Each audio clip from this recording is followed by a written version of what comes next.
दोस्तों, मैं हूं अविनाश शर्मा और आप लोग देख रहे हैं मेरा यूट्यूब चैनल एवी ड्रीम्स, जिसमें मैं आज आपको बताऊंगा बहुत ही ज़्यादा ख़ास किस्म की मजाकिया गणेश भगवान की कथा।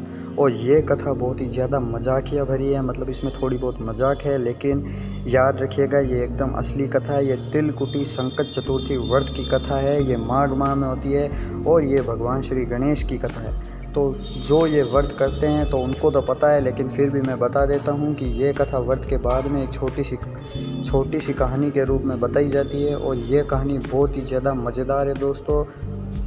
मैं कहानी शुरू करता हूँ। इस कहानी में क्या होता है कि एक देवरानी होती है, एक जेठानी होती है। जो जेठानी होती है वो बहुत ही ज़्यादा अमीर होती है, लेकिन जो देवरानी होती है वो एकदम गरीब होती है।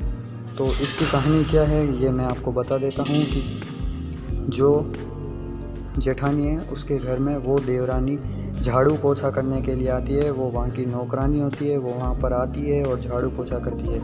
और उसके बाद में वहाँ पर जो है वो खाना बनाने के बाद में, जो आप लोगों को पता ही होगा कि रोटियां बनाने के बाद में जो वो कपड़ा होता है, उस कपड़े को वो घर पर लाती है छुपा छुपाए, बिना जेठानी को पता है। और उसके बाद में घर लाकर उसको उसके पति की गिलास में निचोड़ कर उसको पिला देती है। वहीं उनका खाना होता है और वो इतनी ज़्यादा गरीब होती है कि वो खाना भी नहीं खरीद सकती है। इसके बाद में मैं बता देता हूँ आपको कि क्या होता है कि एक बार क्या होता है कि उसके पति को ये बात पता चल जाती है, तो फिर भी वो उसको कुछ भी नहीं कहता। लेकिन क्या होता है कि जेठानी है उसको भी ये बात पता चल जाती है और उसने वो कपड़ा ले जाने से भी मना कर दिया। अब वो घर अकेली चली जाती है। और उसके बाद में जब पति कहता है कि लाओ मेरी गिलास, तब वो कहती है कि वो तो मुझे नहीं मिली।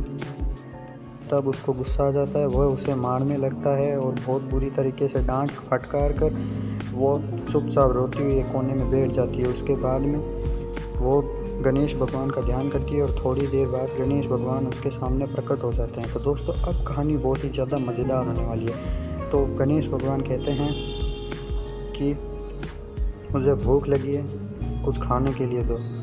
तब वो कहती है कि आप देख लीजिए मेरे पास तो कुछ भी नहीं है। थोड़ी देर बाद गणेश भगवान कहते हैं अब मुझे लघु शंका आ रही है, बताओ मैं कहाँ जाऊँ। तब जेठानी की देवरानी बोलती है कि देखिए प्रभु, पूरा घर आपका है, आप जहाँ चाहे वहाँ जा सकते हैं। तो गणेश भगवान सारी जगह चले जाते हैं और उसके बाद में कहते हैं अब भाई मैं धोऊँ कहाँ पर। तो देवरानी कहती है कि देखिए प्रभु, मेरे पास कुछ नहीं है, आप ऐसा कीजिए मेरे मुंह पर ये पोंछ दीजिए। तो गणेश भगवान उसके मुंह पर वो सब पोंछ देते हैं। अब मैं इसके अंदर वो शब्दों का प्रयोग नहीं कर पा रहा हूँ, लेकिन आप समझ लीजिए। उसके बाद में क्या होता है, थोड़ी ही देर बाद जब गणेश भगवान चले जाते हैं, सुबह को उठकर देखती है तो जहाँ जहाँ गणेश भगवान ने मल त्यागा था वहाँ सब जगह पर सोना ही सोना हो जाता है और उसके गले में जेवर ही जेवर, और वो बहुत ज़्यादा अमीर हो जाती है। जब ये बात जेठानी को पता लगती है तो जेठानी कहती है तूने ऐसा क्या किया जिससे ये सब हुआ। तो देवरानी ने अपनी सारी रात की कथा उस जेठानी को सुना दी। अब क्या होता है कि जेठानी अपने पति के पास जाती है और कहती है कि आप मुझे मारिए। पति कहता है मैं क्यों मारूं, तुमने कोई गलती की नहीं है। वो कहती है नहीं, आप मुझे मारिए।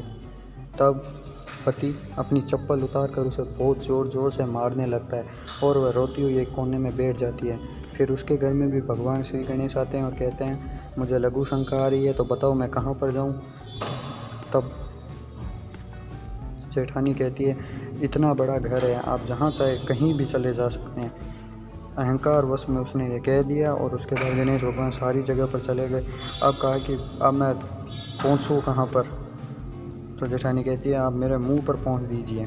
और गणेश भगवान के जाने के बाद सुबह कर उठ के देखती है पूरा घर बहुत ज़्यादा बदबू मारने लग जाता है और पूरा घर ख़राब हो जाता है और उसका मुंह इतना गंदा हो जाता है, मतलब वो असली होती है। लेकिन उसके बाद में क्या होता है कि जेठानी माफ़ी मांगने के लिए गणेश भगवान से प्रार्थना करती है। तो गणेश भगवान कहते हैं कि तू अपनी सारी संपत्ति का आधा हिस्सा अपनी देवरानी को दे देगी तो मैं अपनी ये माया समेट लूँगा।